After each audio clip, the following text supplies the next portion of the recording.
നമസ്കാരം.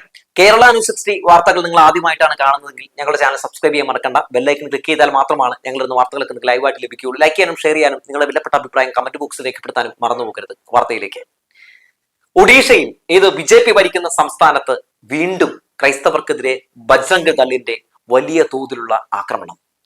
70ഓളം വരുന്ന ബജ്രംഗ് ദൾ പ്രവർത്തകർ ആക്രമിച്ചത് കന്യാസ്ത്രീകളെയും 2 കത്തോലിക്ക വൈദികരെയുമാണ്.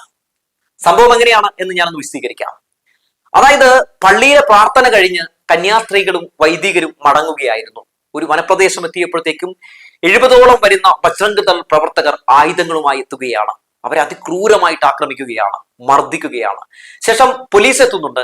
പോലീസ് എത്തിയ ശേഷവും ബജ്രംഗ് ദൾ പ്രവർത്തകർ അവർക്ക് മുമ്പിലിട്ട് ഇവരെ ആക്രമിക്കുന്നു, അവരെ വലിയ രീതിയിൽ തന്നെ മർദ്ദിക്കുന്നു. അപ്പോൾ ആ സമയത്തൊക്കെ ഈ പോലീസ് ഉദ്യോഗസ്ഥർ നോക്കുകുത്തികളായി, നമ്മൾ ഛത്തീസ്ഗഡിൽ കണ്ടല്ലോ, അതുപോലെ നോക്കുകുത്തികളായി നിൽക്കുന്ന കാഴ്ചയാണ് കണ്ടത്.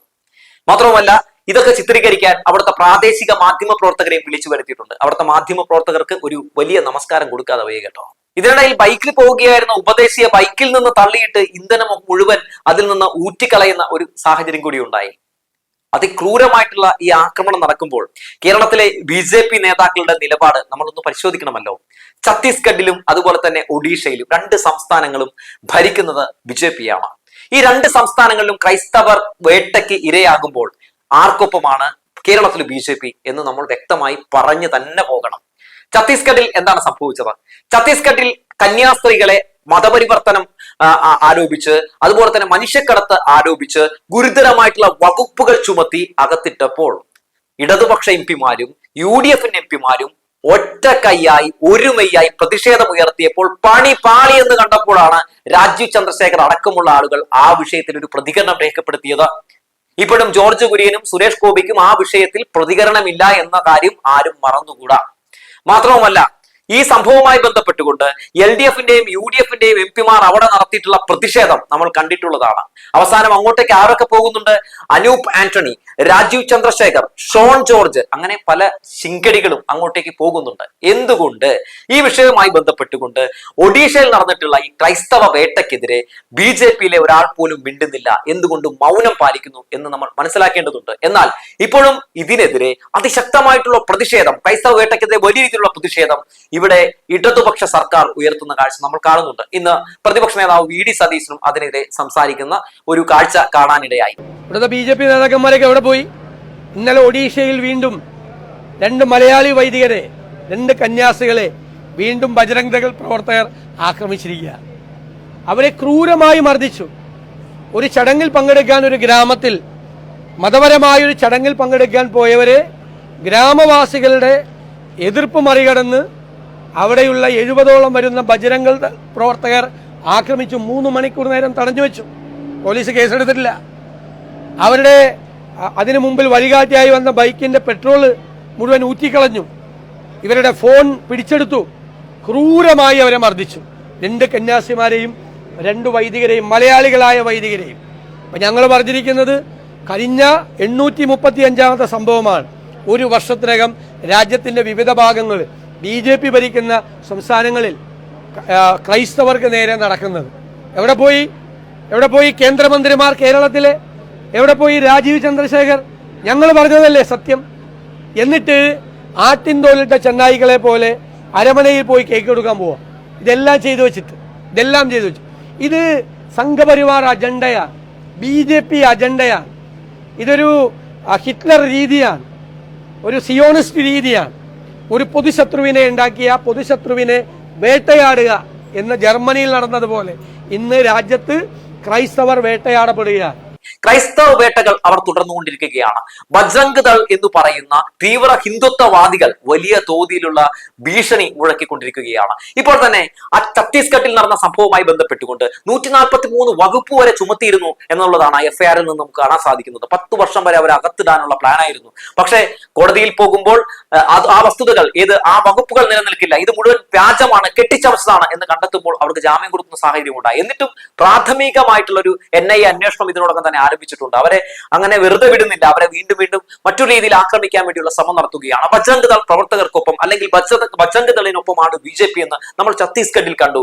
BJPക്ക് ബജ്രംഗ് ദൾ എന്ന് പറയുന്ന ആ ഒരു സംഘടനയോട് വിധേയത്വമാണെന്ന് നമുക്കറിയാത്ത കാര്യമൊന്നുമല്ല. അവിടെ എല്ലാം തീരുമാനിക്കുന്നത് എന്തിന്, അവിടെ മുഖ്യമന്ത്രി എന്തു പറയണം അല്ലെങ്കിൽ പോലീസ് എങ്ങനെ ഇടപെടണം എന്നൊക്കെ തീരുമാനിക്കുന്നത് പോലും ബജ്രംഗ് ദളാണ് എന്നുള്ള കാര്യം നമ്മൾ കണ്ടു അല്ലെ.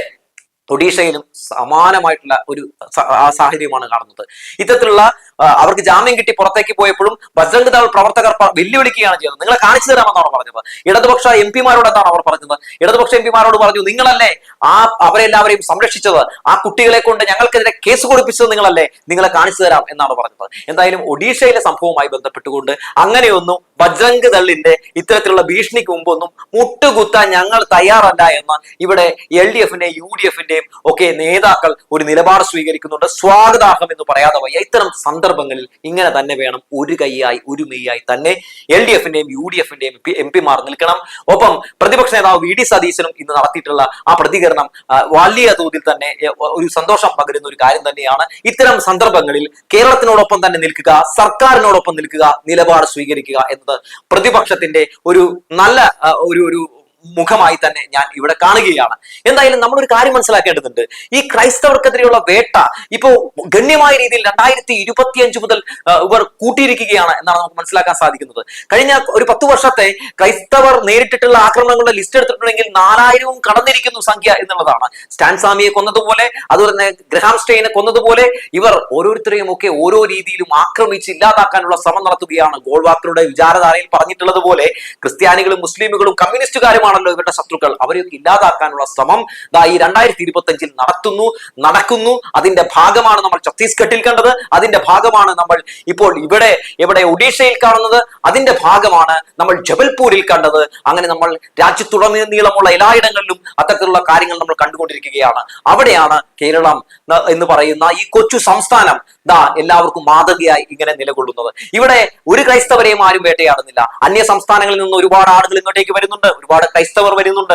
ഇവിടെ ഒരു ക്രൈസ്തവനോ ഒരു മുസ്ലിമോ ഇവിടെ ഏതെങ്കിലും രീതിയിൽ ആക്രമണത്തിന് വിധേയരാകുന്നുണ്ടോ? ഇല്ല. അതാണ് കേരളം എന്ന് പറയുന്നത്. മതനിരപേക്ഷത എന്ന് പറയുന്ന അല്ലെങ്കിൽ മതനിരപേക്ഷ മനസ്സ് എന്ന് പറയുന്ന ഒന്നിനെ ഇങ്ങനെ മുറുകെ പിടിച്ചുകൊണ്ടാണ് മലയാളി എല്ലാവർക്കും മറുപടി കൊടുത്തുകൊണ്ടിരിക്കുന്നത്. BJP ഭരിക്കുന്ന എല്ലാ സംസ്ഥാനങ്ങളിലും ക്രൈസ്തവർ വലിയ തോതിലുള്ള ആക്രമണങ്ങൾ നേരിടുമ്പോൾ അത്തരം വിഷയങ്ങൾക്കെതിരെ അവിടുത്തെ മാധ്യമപ്രവർത്തകർക്ക് പോലും ഒരു അക്ഷരം മിണ്ടാൻ കഴിയാത്ത ഇടത്താണ് നമ്മുടെ ഇവിടുത്തെ പല മാധ്യമപ്രവർത്തകർക്കും അതിനെതിരെ സംസാരിക്കാൻ കഴിയുന്നത് എന്നുള്ള കാര്യം കൂടി ഇതിനോടകം തന്നെ ചേർത്ത് വെക്കുകയാണ്. ക്രൈസ്തവ ന്യൂനപക്ഷങ്ങൾക്കെതിരെ വലിയ രീതിയിലുള്ള ആക്രമണങ്ങൾ നടത്തുമ്പോൾ ദയവ് ചെയ്ത് BJP എന്ന് പറയുന്ന ഈ ആട്ടും തോലിട്ട ചെന്നായ്ക്കളുടെ മുഖം ഇവിടത്തെ പാതിരിമാർ, അരമനയിലുള്ള ആളുകൾ, ഒപ്പം ബിഷപ്പുമാരൊക്കെ തിരിച്ചറിയേണ്ടതുണ്ട്. പാംപ്ലാനിയെ പോലുള്ള ആളുകളൊക്കെ BJPയെ സുഖിപ്പിച്ച് BJPയെ വലിയ തോതിൽ തന്നെ ഇവിടെ വളർത്തിയെടുക്കാൻ വേണ്ടി വളവിടുമ്പോൾ ക്രൈസ്തവർ രാജ്യത്തുടനീളം ആക്രമിക്കപ്പെടുകയാണെന്ന് മിസ്റ്റർ പാംപ്ലാനി നിങ്ങൾ മനസ്സിലാക്കേണ്ടതുണ്ട്. അതുപോലെ പലവരും മനസ്സിലാക്കേണ്ടതുണ്ട്.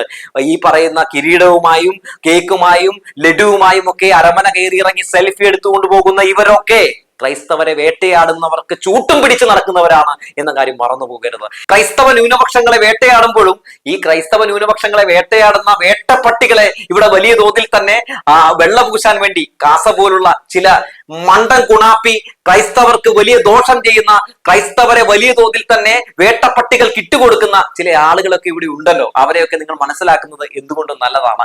ക്രൈസ്തവ ന്യൂനപക്ഷങ്ങൾക്കെതിരെ പല രീതിയിലുള്ള ആക്രമണങ്ങൾ നടത്തുമ്പോഴും അവരെ ചേർത്ത് നിർത്തുന്ന നിലപാട് സ്വീകരിക്കുന്ന ആളുകളെ നിങ്ങൾ മറന്നു പോകരുത് എന്ന് ഓർമ്മപ്പെടുത്തുകയാണ്. ക്രൈസ്തവ ന്യൂനപക്ഷങ്ങളുടെ അടുത്ത് വന്ന് ഈ കപട സ്നേഹം കാണിക്കുന്ന BJP ലക്ഷ്യം വെക്കുന്നത് വോട്ട് ബാങ്ക് രാഷ്ട്രീയം മാത്രമാണ് എന്നുള്ള കാര്യം ക്രൈസ്തവർ തിരിച്ചറിയേണ്ടതുണ്ട്. നമ്മുടെയൊക്കെ സംസ്ഥാനമൊക്കെ ഇത്തരക്കാരുടെ കയ്യിൽ കിട്ടിയാൽ എന്താകും അവസ്ഥ എന്ന് പറയേണ്ട കാര്യമില്ല. കേരളത്തിന് 2 കേന്ദ്രമന്ത്രിമാരുണ്ടല്ലോ. ഈ വിഷയവുമായി ബന്ധപ്പെട്ട് ജോർജ് കുര്യനും സുരേഷ് ഗോപിയും എവിടെയെങ്കിലും ഒരു പ്രതികരണം രേഖപ്പെടുത്തിയതായി, ബജ്രംഗ് ദളിനെതിരെ ഏതെങ്കിലും രീതിയിലുള്ള ഒരു പ്രതികരണം രേഖപ്പെടുത്തിയതായി നിങ്ങൾ ഈ നിമിഷത്തിൽ കാണിച്ചു തന്നിട്ടുണ്ടെങ്കിൽ നിങ്ങൾ പറയുന്ന പൈസ ഞാൻ തരും.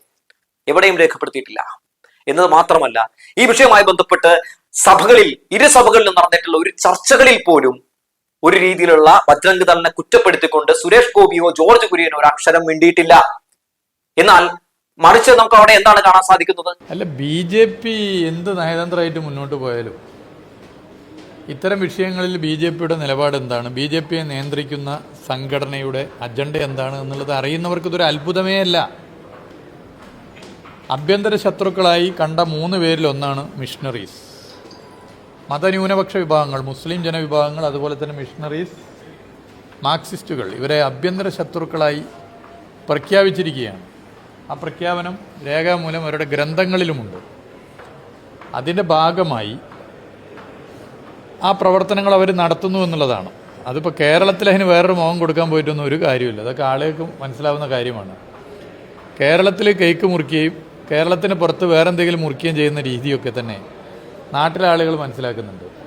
ഗ്രഹാം സ്റ്റെയിൻസ് ഇന്നും നമ്മുടെ മുമ്പിൽ ഓർമ്മയായി നിൽക്കുന്നുണ്ട്. അപ്പോൾ അത് പ്രഖ്യാപിത നിലപാടാണ്. ആ പ്രഖ്യാപിത നിലപാടായിട്ടാണ് അവർ പോകുന്നത്.